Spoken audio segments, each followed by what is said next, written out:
Hi guys, today we're going to be teaching you how to make your own wooden dish rack. I made this for my brother's apartment, and if you've been following along at all, you've probably seen the kitchen makeover that we did with the cabinets and the walls and the countertop. So we've shared a few different projects. You can hop over to the blog and check those out if you haven't. But my brother has mostly been just leaving the dishes in a pile beside the sink after they were washed to dry. So I figured easy wooden dish rack would be helpful to kind of organize things beside his sink to let them dry a little easier. So first I took 3/4 inch square dowel and I cut two 20-inch pieces and two 5-inch pieces and sanded down the edges. And then I took 3/8 inch round dowels and I cut 14 5-inch pieces. And you can adjust the number depending on how many dowels you want on your dish rack. So you're going to take your 20-inch dowels and along the top side you're going to measure every 2.5 inches and make a mark.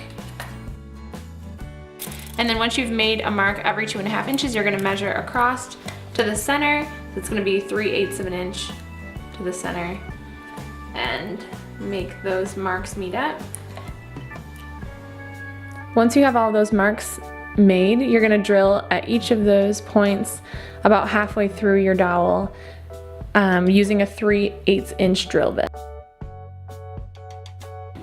Then on the side of each of the long dowels, you're going to measure 3 3/4 of an inch down from each end, and then 3/8 of an inch to the center again.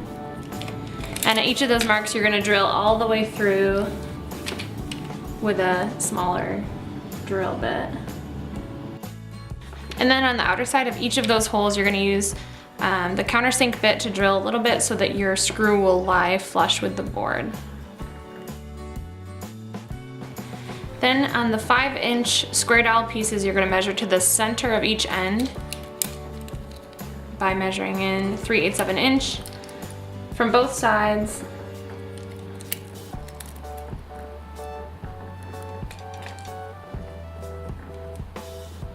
And then you'll pre-drill a hole at each of these points. Then you can secure the 5-inch pieces in between the 20-inch pieces by drilling through where you did the countersink and attaching them there. Once everything's screwed together, you can take each of your dowels, add a little bit of waterproof wood glue to the end, and then put it into each of the drilled holes and let it dry. And once everything is all put together and dried, you're going to want to finish it with a food-safe sealer or oil to protect the wood.